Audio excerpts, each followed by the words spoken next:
Thank y'all. Well, good morning, Winfree Church. Hopefully y'all weren't distracted by the power outage over here and everyone made it on time. We might have a few stragglers coming in. I see a few people in the parking lot, so. Sorry? They came in from the west. Oh, there you go. Well, you might notice this service looks a little bit different today. This is our graduation Sunday, so we are giving all of our choir members the week off. And so this is our youth praise team. We're still going to do hymns for you this morning, but we're so excited to have our youth praise team here. Just a couple quick announcements in our Here's What's Happening. You can look at all our different graduates in our bulletin, and they are recognized, even one of our college graduates as well. You'll notice that in a couple of weeks, there's a new children's summer schedule starting, so we want to make note of that. Also, in the bulletin that freaked out a lot of people in this service is starting June 8th, in the contemporary service, we will no longer take up an offering. There are boxes in the back for you to give your donations, but I promise in this service, you will still take up an offering. The ushers will still have their job, and everything will be well. So we'll make sure to word that differently in next week's Here's What's Happening. And so the last thing would be a jam weekend is coming up. It's Jesus and Me, and that is for children 3rd through 5th grade. We're super excited for that opportunity. It's kind of like a quick lock-in. And again, we are just so excited for that. You can look at your bulletin for a lot of other stuff. But again, thank you for joining us in worship this morning, and thank you for allowing us to kind of have a youth takeover with our seniors kind of giving the message today. And I'll talk a little bit more about that later. So if you would, look in your bulletin, you can kind of see why is Winfree Student Ministry called Surge. We have 5 pillars there: serve, unite, reach, grow, and explore. And as we quietly prepare our hearts for worship today, I would ask that you just kind of take about 30 seconds or so to kind of reflect on those pillars and what that means to you in your relationship with Christ. Thank you again for joining us this morning. We're so glad you're here.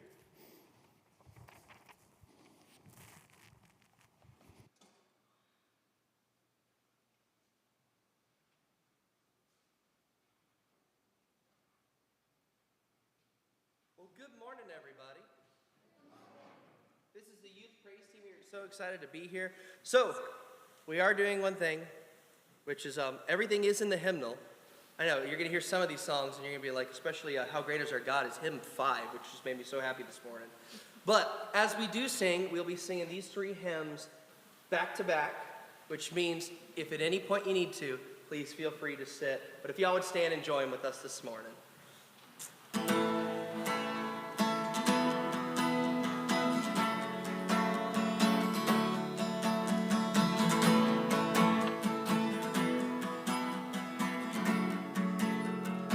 Blessed be your name.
splendor of the splendor of the King.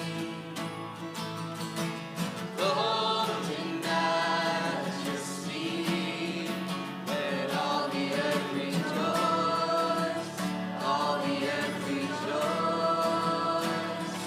He wraps himself in light, and the darkness tries to hide. Trembles at his voice, trembles at his voice. How great is our God? Sing with me, how great is our God? All will see how great is our God. We sing age to age he stands, and age to age he stands, and time is in his hands, beginning and the end, beginning and the end. The dark and three in one, oh Father, Spirit, Son, the Lion and the Lamb, the Lion and the Lamb. 'Cause how great is our God? Sing with me, how great is our God? And all will see how great is our God. One more time we sing, how great is our God? And how great is our God? Sing with me, how great is our God? And all will see how great is our God.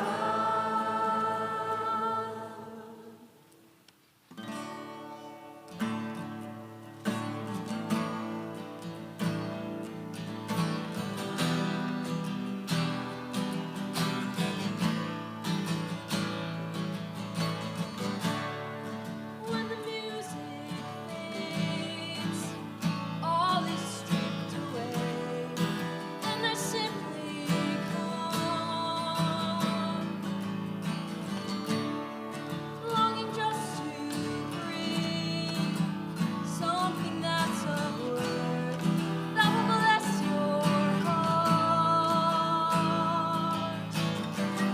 I'll bring you more than a song, for song in itself is not what you have required. You search much deeper within, you'll make things appear. You're looking into my heart, and I'm coming back to the heart of worship, where it's all about you. It's all about you, Jesus. I'm sorry, Lord, for the thing I've made it, where it's all about you. It's all about you, Jesus. So we sing King of Endless. The King of endless word, no one could express how much you deserve. No we can pour, all I have is yours, every single breath. I'll bring you more than a song, for a song in itself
Loving God, we come to you in thanksgiving, knowing that all we are and all we have is a gift from you.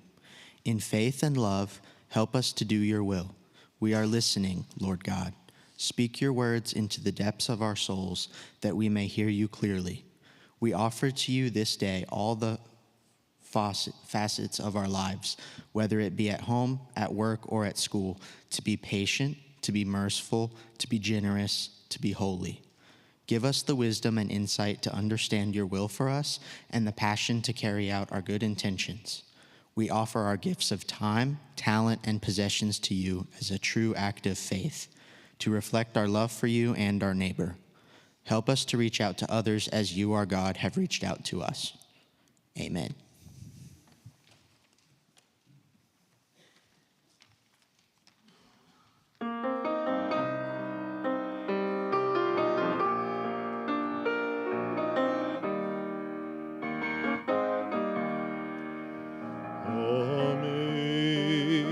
Amazing grace, how sweet the sound that saved a wretch like me. I once was lost, but now am found. Was blind, but now I see.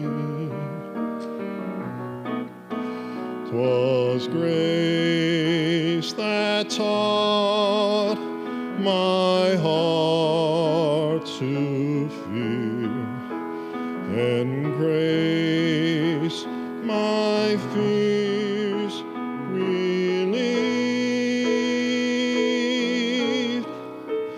How precious did that grace appear the hour I first believed. Through many dangers, toils, and snares, I have already come. 'Tis grace that brought me safe thus far, and grace will lead me home. When we've been there 10,000 years, bright shining as the sun, we've no less days to sing God's praise than when we first begun.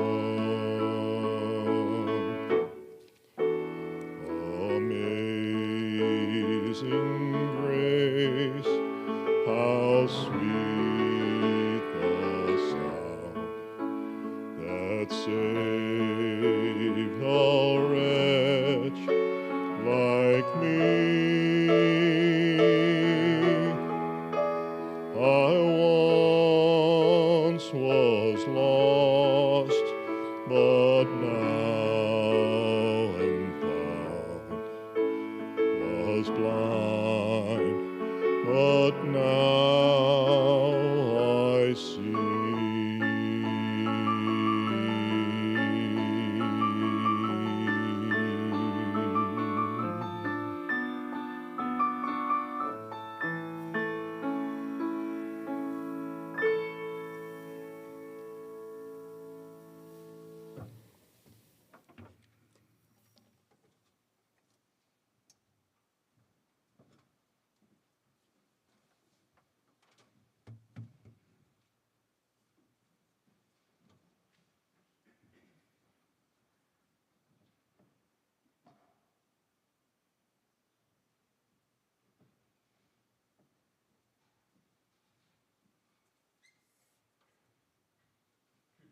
graduation bumper video.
All right. Well, good morning again, everyone. No, just kidding. We have kind of a responsive reading that we do every Sunday night at youth group. And so if we could get that on the PowerPoint, we would love for everyone to kind of start our message time with that responsive reading. There it is. So I'm going to read the non-bold, and everyone else reads the bold. Cool? All right. We'll go with it.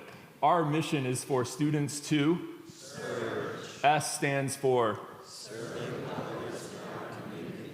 U stands for uniting with Christians. R stands for G stands for growing closer to God. And E stands for exploring life as a disciple.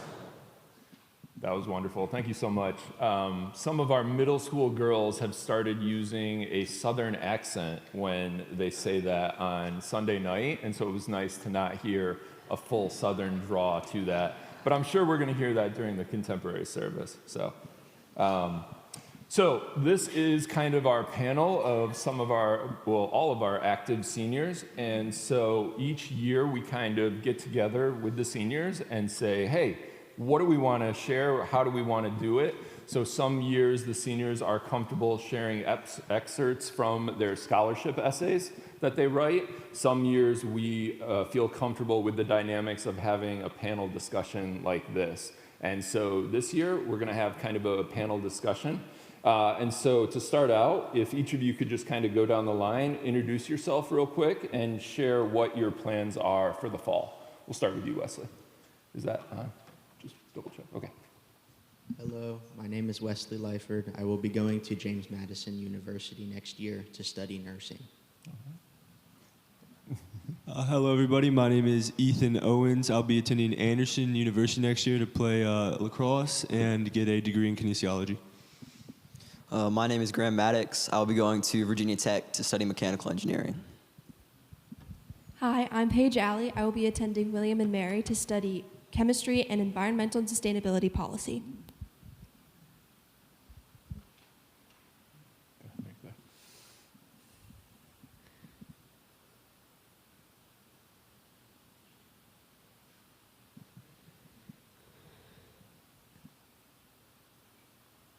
It's okay.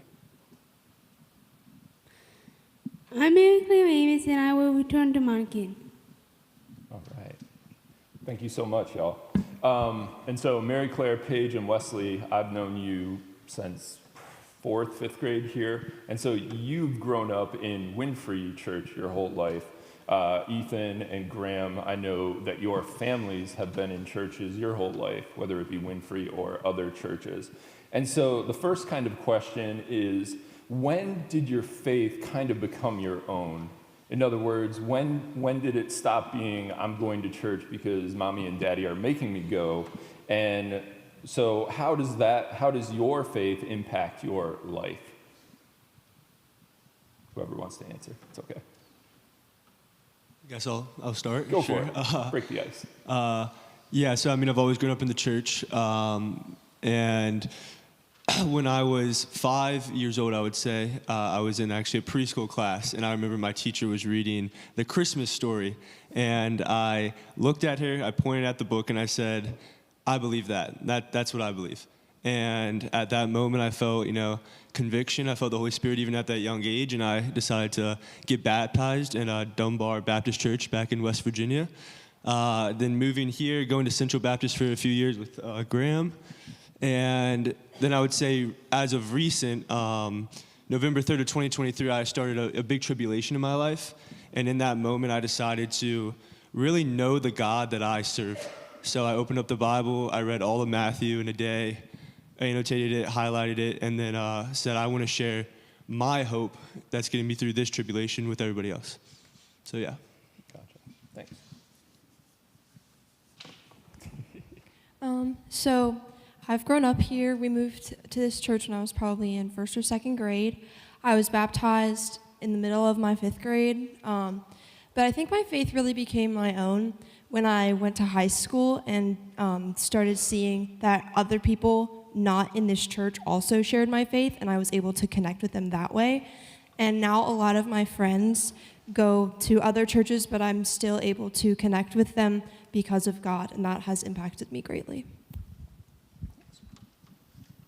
So I have been going to church from a very young age, and I actually got baptized when I was 7, and I did believe at that time, but I feel like when my faith became my own and I began to ask questions and really read the Bible and explore myself was probably around 6th or 7th grade, because that's when I really took an interest in it, and I was interacting with everyone, and as I grow up, how does God want me to live my life, and how might I embody that to other people?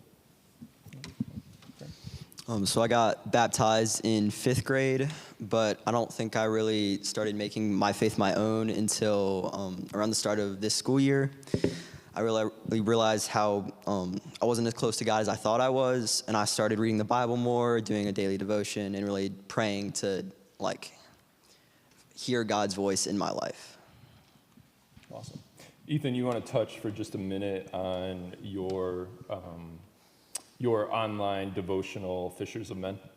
Yeah. Thank you for the segue, free advertisement. I have a online devotional channel called Fishers of Men Media. You can join me on my journey of casting out sin and reeling in righteousness. And essentially there is where I share the hope that I talked about that got me through that tribulation, whether I am talking about a specific topic or just opening up, the Bible, reading it that morning, a verse talks to me, and then I just share it with everybody. So definitely check it out if you want to. Please check it out. I need followers. I need followers. Love it. What kind of got you to that point where you wanted to use social media? We're going to talk a little bit later about some of the struggles for students, and social media is a big one. So what made you get to that point? Yeah, I mean, my father's in marketing, so I could see the positive and also the potential negatives of social media. Mm-hmm. And, believing genuinely in my heart that Christ is Lord, I wanted to share the most powerful message in the most efficient way possible. So I think social media can be a great evil or a great good, depending on how you use it. And definitely suggest everybody, whether it is sharing a prayer request or a verse, just try to do something where you can engage your audience in the Christian faith. And Paige, not to put you on the spot, but you're part of a girls' Bible study at Midlothian High School. Can you share just a little bit about that? Yeah, so my friend actually started this group this year. It's called Wildflowers of His Word, and it's basically, so my school actually has a lot of Christian groups, our biggest one being FCA, Fellowship of Christian Athletes, but it has gotten very, very large, which is great. But as girls, we wanted our own Bible group so we could share things more personally. So my friend started this, and I kind of helped her out. She had a little trouble getting in touch with the coordinator for making a club and everything, so I helped her with that. And I have not led a session yet, but I have gone to a couple, and it has been really inspiring. Awesome. Thank you all so much for sharing.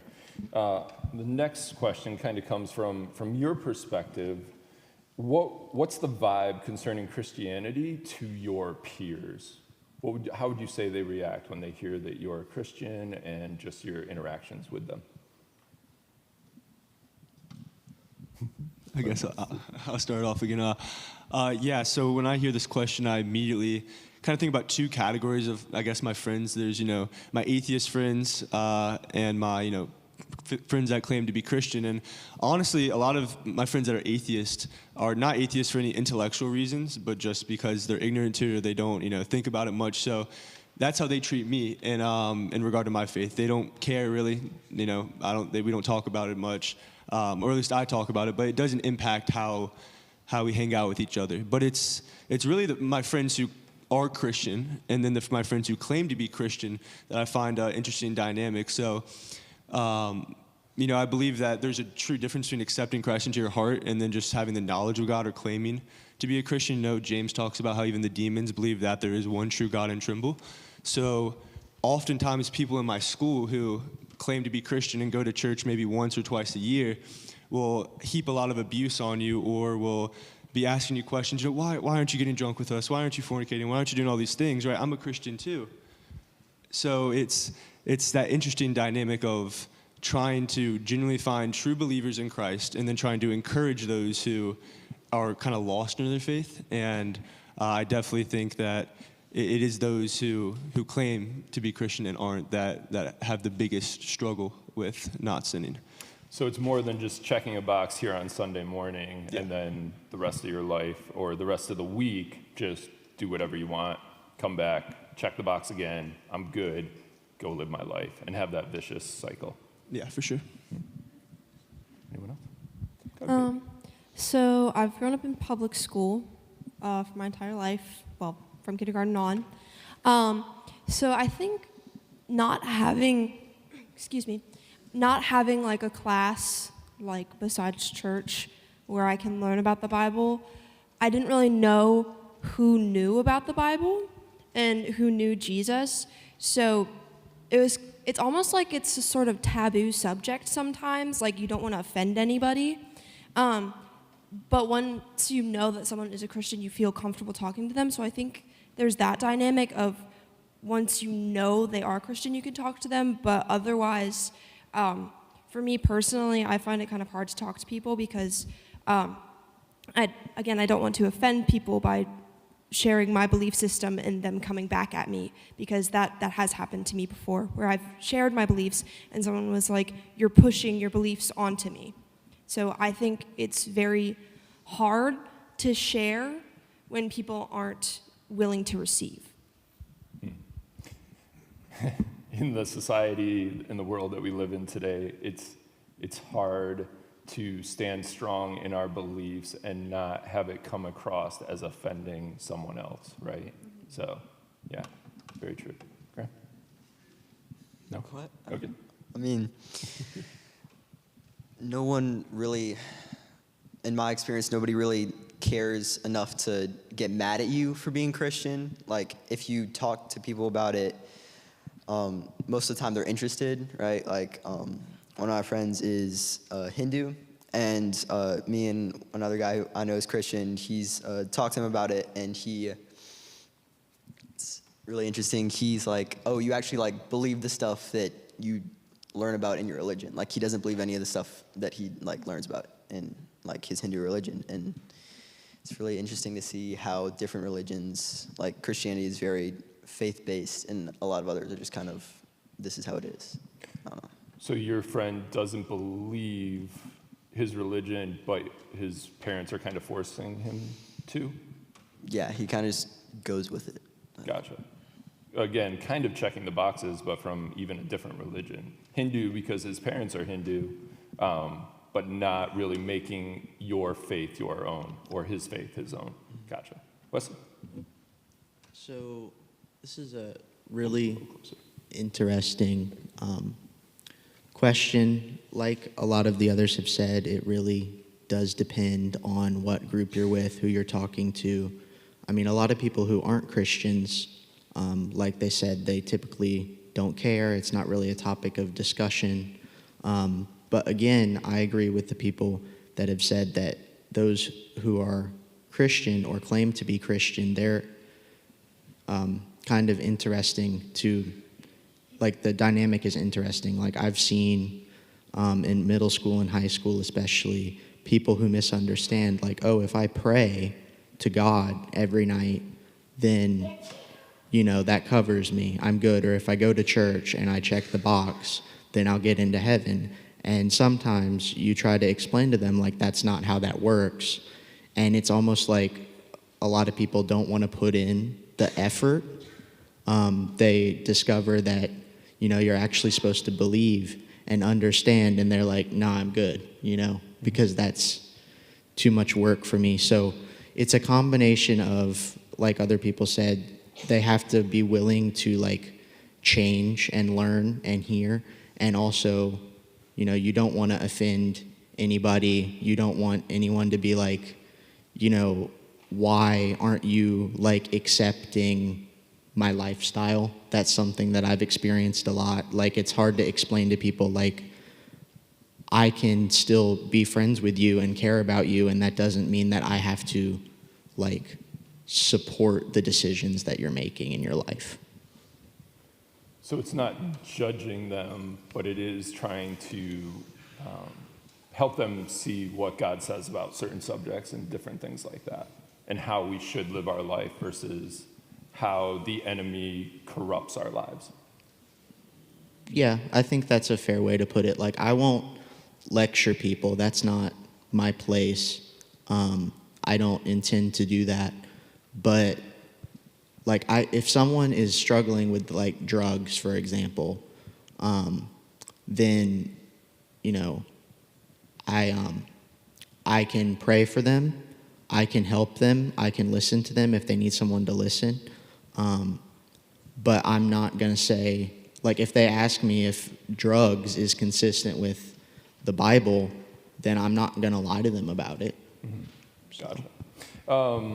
So this will take you back a few years, 6 or 7 to be exact. But what do you know now that you wish you knew in middle school? Like, maybe a nugget of wisdom for some of our younger ones. They're not here right now because they're down practicing for the praise, but they were sitting right over there. So what would be something that you know now that you wish you knew in middle school? Whoever wants to. Well, I guess we'll do the same order again. Yeah, that's a really good question. There's a few main things that stick out to my mind immediately. The first is I would tell my younger self to, in all things, do serve God, right? Don't necessarily care about the opinions of people, right?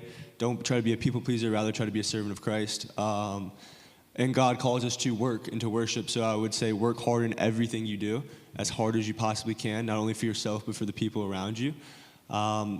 But in that work, don't become too serious, right? I would say you have to be silly a little bit. I am kind of a silly guy, definitely, do some shenanigans in Target every now and then, have a good time. So just make sure that you're being authentic, serving Christ, working hard, and ultimately just being yourself. Yeah, I feel like that's a little bit easier said than done from the perspective of where you guys are now in your maturity versus a middle schooler who feels like everyone's looking at them, right? And if they make any mistake, it's going to be magnified that much more. They're going to get laughed at. They're going to be a social outcast, whatever the case may be, right? And so I think that's great advice. It's hard for middle schoolers to understand that, where their brains are at that point in time. Yeah. But yeah, I think it's a great point, though. Anyone else? So I think I wish that I'd known that life gets a lot harder as you go through school. So you should make a relationship with God and make it as strong as you can, as early on as you can, so that you don't lose it to material things. Like, I wish I had the courage to make a girls' Bible study group at my high school earlier than it was created. I wish I had joined something in middle school. Like, I have a lot of regrets regarding that, but I wish I had known that I should have made my relationship with God stronger than it was. This is always kind of an interesting question. Like in school, we were actually asked to write a letter to like our first grade self and like explain stuff. And I can never really think of anything to say because, like, if I tell myself not to do something back then I'm not gonna be here now to say that. So Graham, with the engineer brain, is like, no, I can't change. If I say something, it'll change the past, and then you get the butterfly effect and like that sort of thing. Yeah, like it's like if I was to tell myself, I wouldn't have gone through it, and if Sure.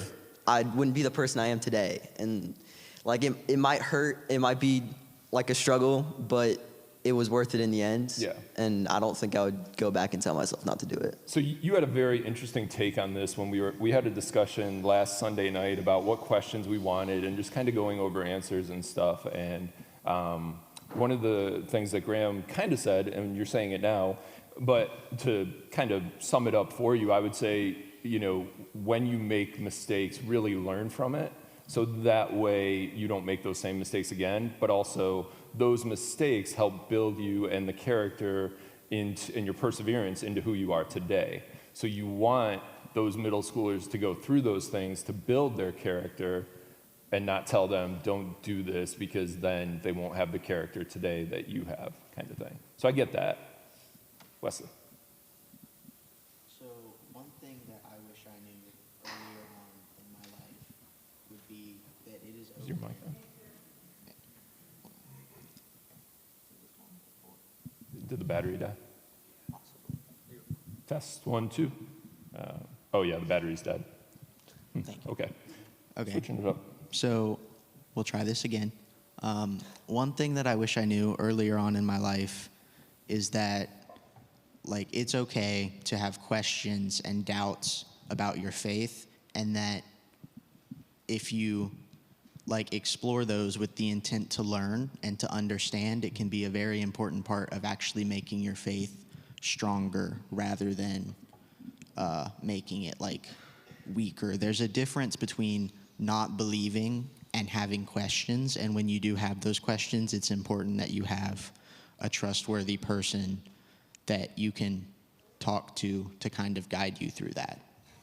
Yeah, I think I definitely struggled this when I was younger. My dad was a pastor, and so it's like if I have any doubts, any questions, then I'm somehow not valid in my faith, and there's some stumbling blocks, or the foundation of my faith is rocky, right, in some sort of way.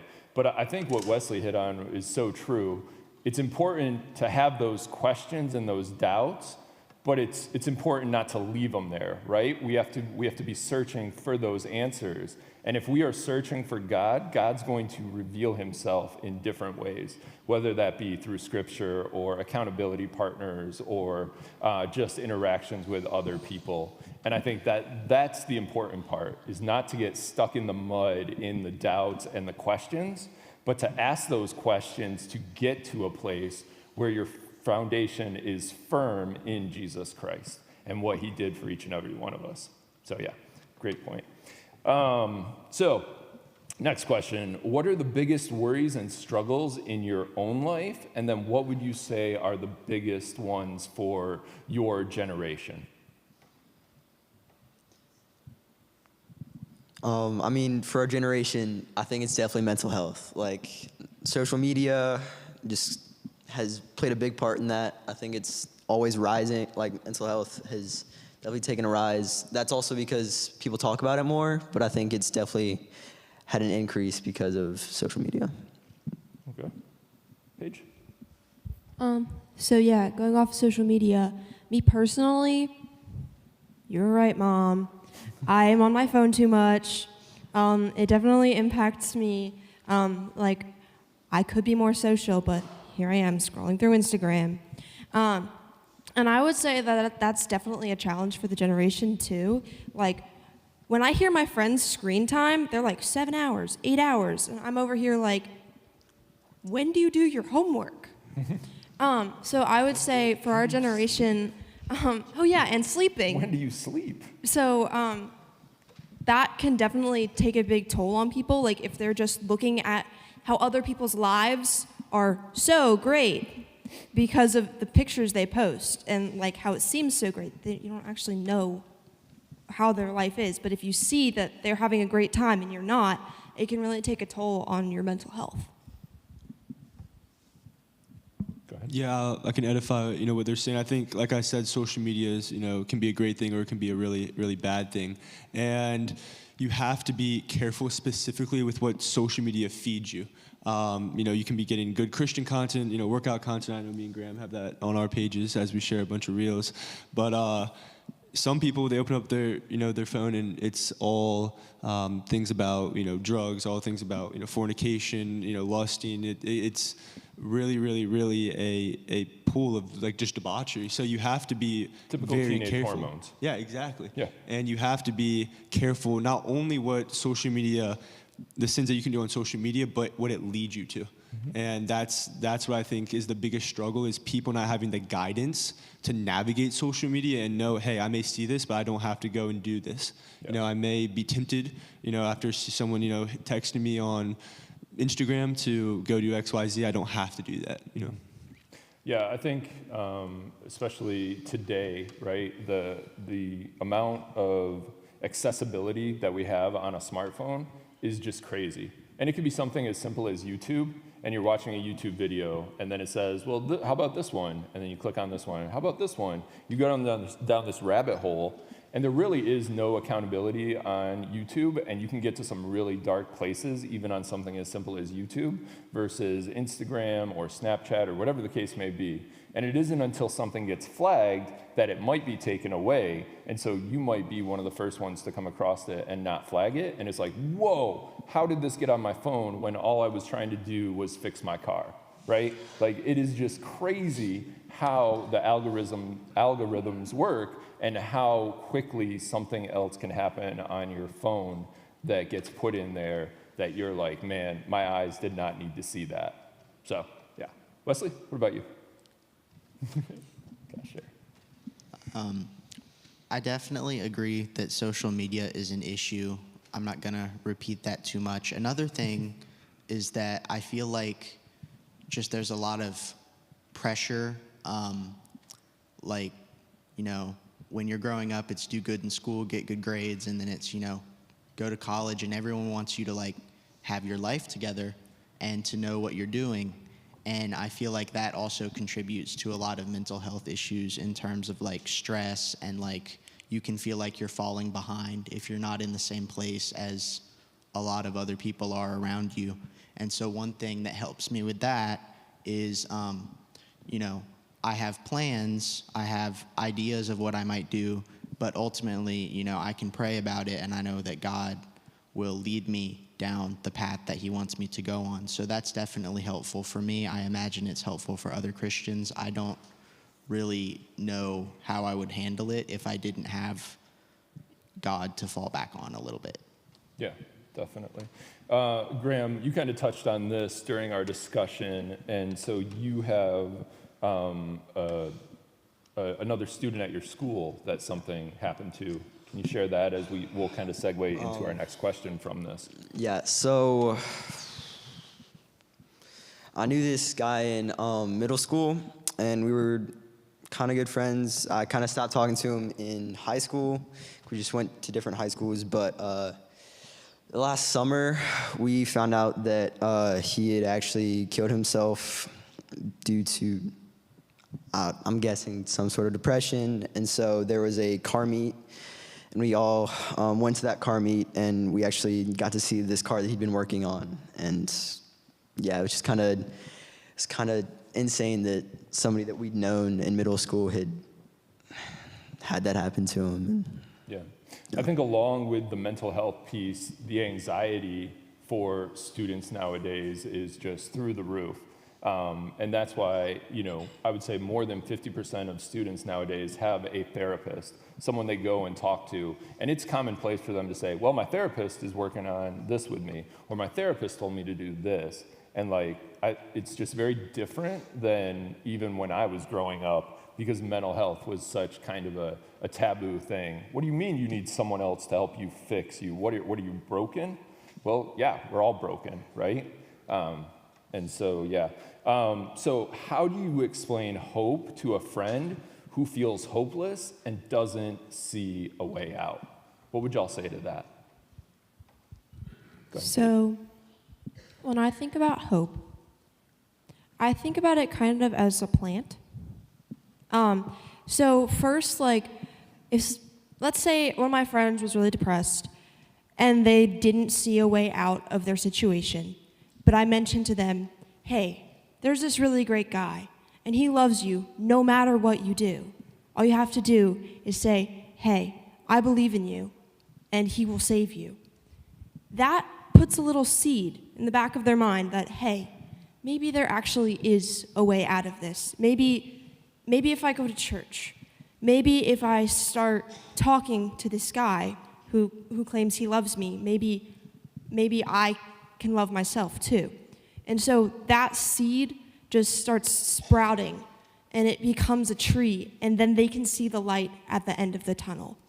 And then they accept Jesus in their heart, and they're saved. Anyone else? We're going to kind of jump through here, but go ahead. And Yeah, I at just, least have one more answer for this. I think that, Scripture is the answer to pretty much all of our problems. So if they had fallen into despair due to like a temptation, I would probably direct them to like 2 Corinthians 7:10, where it says, godly sorrow brings repentance, which leads to salvation, versus worldly sorrow leads to death. So I would really try to not make sure that they don't fall into despair, right? They make a mistake, they may sin, and the demons want you to sin, sure, but more than that, they want you to fall into despair, because if you fall into despair, right, then the plant can't grow, and you're not going to be able to go anywhere, and you're going to feel stuck. And then if they were, going through a hard time due to a tribulation, I would direct them to James chapter 1, verse 2 and 3. It says, consider it pure joy when you go through trials and tribulations of many kinds, for the testing of your faith produces perseverance. So just in everything, try to make sure that they can see that light and don't fall into despair. Sounds good. Paige, we're gonna jump ahead. So do you feel the older generation supports you and helps encourage you on your walk with God? And if so, how? I think they do. So, my youth small group leader, Miss Amanda, I don't think she's here. She'll probably be in the Okay. number. So she has helped me so much in my walk through life with God. She has answered my questions. She has helped me understand the gospel, and she has just been an overwhelming supporter of my faith. So have